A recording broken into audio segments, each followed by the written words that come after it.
GSMC Baseball Podcast, brought to you by the GSMC Sports Network. I'm your host, Sam Menzie, and we have a great show for you today. First topic we're going over is our power rankings for this Friday. We always do Friday power rankings here on the channel, so I'm just going to do that today, of course, and that'll be the first three segments. After that, we'll be going over the Wickwood game last night in Alabama, Giants vs. Cardinals, and what went on. And then after that, going over some news around the league. I haven't done that little segment in a while, but there was some pretty significant news yesterday that went over, but that wasn't big enough for a full segment by itself. So I just want to talk about them all together. So yeah, before we do all that, I'd like to ask you to please like and follow the show. We do get a number of questions from viewers, so to ensure that your question does get read on the air, please use the link gsmcpodcast.net. It really does help the show and really does mean a lot, so thank you so much for that. And let's get into the show for today. All right, so as I said, we are going to be starting off with our first topic here, which is going to be about the power rankings for baseball. Obviously, I do this every Friday here, giving my thoughts on each team and what goes on there and what goes on with them. So yeah, let's start off with number one. So we're going to be doing in the first segment 1 to 9, then we'll be doing 10 to 20, and then 21 to 30. So yeah, we'll be going over that, and yeah, let's get into it. So first off, at number 1, we have a new team here, which is the Baltimore Orioles. So before this, I had the Yankees at number 1.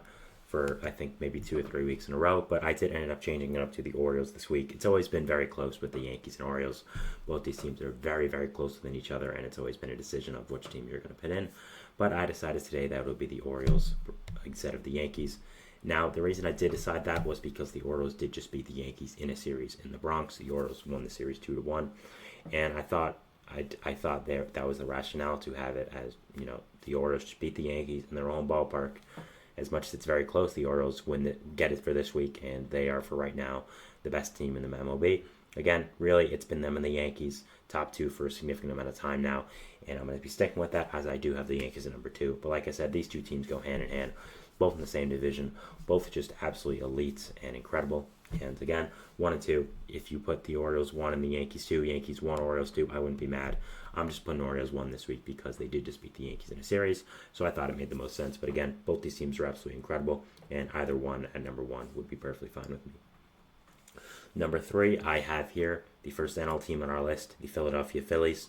I have had the Phillies as the number 1 team in the National League for a significant amount of time now, and that does not change this week. The Phillies are a really, really great team. They're fantastic. They have an amazing lineup. The pitching staff is absolutely incredible, loaded with depth. I talked about yesterday the pitcher power ranks from MLB. They had 2 pitchers on there, including the number 1 pitcher of the MLB this year so far, Ranger Suarez. So their pitching staff is absolutely incredible. The lineup is great, and yeah, just a very, very talented team. And there's a lot going right for them right now, and they are my number 1 team in the NL currently, and number 3 team in the MLB so far. So yeah, there we go.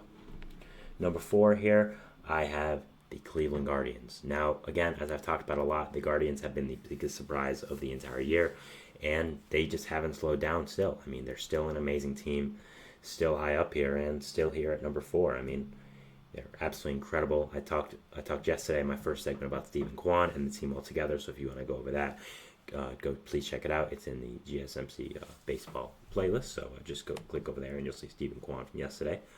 But yeah, this team is absolutely incredible. There are some holes within it, like the pitching staff, which obviously had a big injury come down at the start of the year with Shane Bieber, but the lineup has been so great this year. Of course, you have Kwan, but you also have guys like Josh Naylor, who's done incredible, Jose Ramirez, who's a stud, obviously, some other young players who have really performed well as well. And even though Shane Bieber is out for the rotation, you still do have some talented players there, like a Tristan McKenzie. Gavin Williams also got hurt, which is unfortunate. I'm not sure what his timeline is. And you have Logan Allen, who's done well. So you still have some Xavier Curry, who's there. So you still have some good players in this rotation. It's just it is a little less of depth than you would expect from a team in this position. But the lineup's been absolutely great, and they're also in a very tough division, which you'll see with another team in this list in the top 10, which they're from their division. So yeah, I mean, this team has done an amazing job this year. Been the surprise of the entire first half, and yeah, here at number 4 as the 3rd best American League team and the 4th best team in the MLB right now. Number 5, we have the second NL team, which is of course the Dodgers. The Dodgers, of course, used to be a little higher on this list, but they did have some unfortunate injuries with Mookie Betts and Yoshinobu Yamamoto going down for a significant time. And even before that, I did have them a little lower on the list just because they weren't playing as well. They do have some holes in their lineup that I think people are kind of forgetting about and just don't want to really think about because it's the Dodgers. But their offense in the outfield hasn't been the greatest. And, again, the Yamamoto and Betts injuries are only going to hurt them. Walker Buehler just went on the injured list, which should be a big thing. But Clayton Kershaw is potentially coming back soon.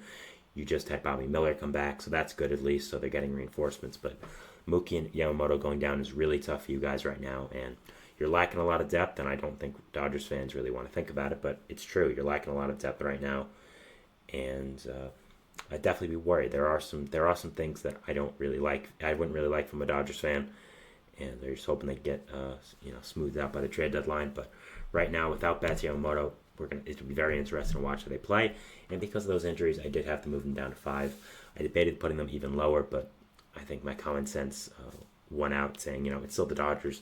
They still have Ohtani. They still have Freeman. They still have all these stars in the team. So 5 was the lowest I could put them here. Number 6, we have another AL Central team, the Kansas City Royals. I've talked about my love for this Royals team numerous times on the show, and I will continue to do it. I think this Royals team is so, so great. The pitching staff is absolutely incredible. Seth Lugo, Cole Reagans, Michael Wacha, Brady Singer. Great guys there. Lugo is right now, I'd say, high in Cy Young voting. And just, other than that, also the lineup has a lot of good pieces as well. Of course, you have Salvador Perez, who's had an amazing season. Bobby Witt Jr. as their franchise superstar. Some other younger guys who are starting to play better, like Vinny Pasquantino, Michael Garcia. You also have someone I'm forgetting, who is escaping my mind right now. But also them. So, MJ Melendez, that's what I was thinking of. Sorry. But, there's a lot of nice pieces on this Royals team, even without the pitching rotation. But, man, is that rotation great. And overall, this team is just really, really fantastic. They do have some problems in the bullpen, which need to be fixed, but I'm confident that they'll be fixed by the trade deadline. So, if I'm a Royals fan, that's really what I'm hoping. But overall, still, the team is pretty fantastic. And, a lot to like for a Royals fan.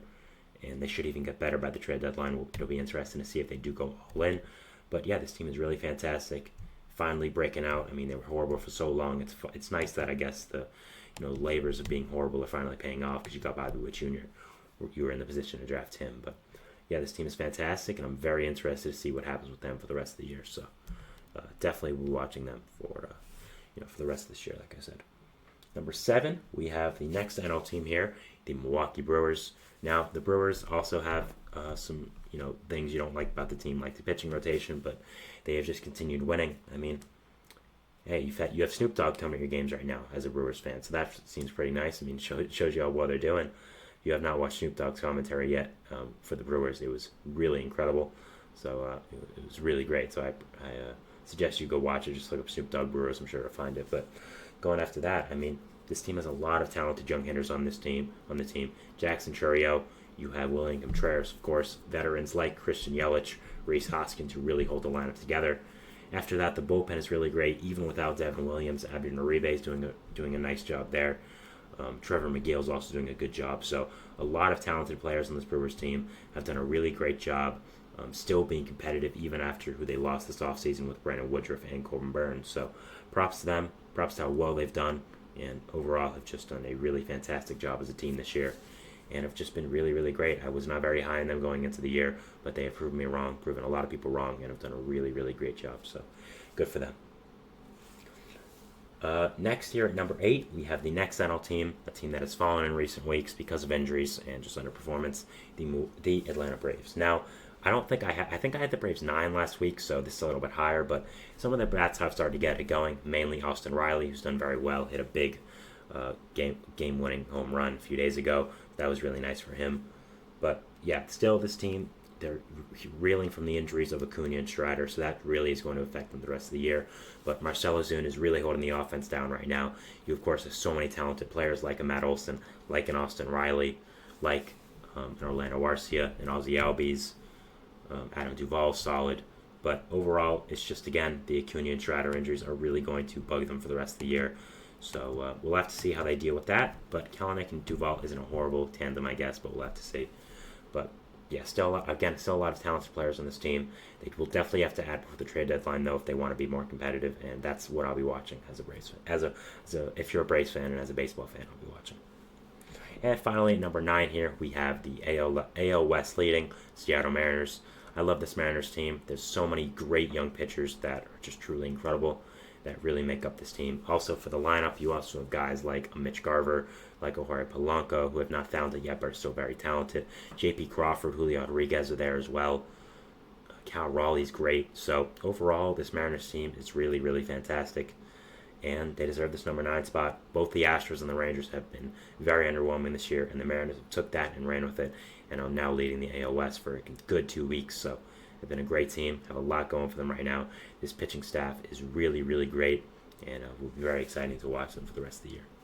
All right, so that was our first segment here, talking about the 1 to 9 segment of our power rankings. Moving into our second segment, which is going to be talking about the 10 to 20 part of our power rankings here. We'll be going over that, and we'll see you after the break. So thanks, and bye. I feel like I'm losing my mind. Is everybody in the world blind?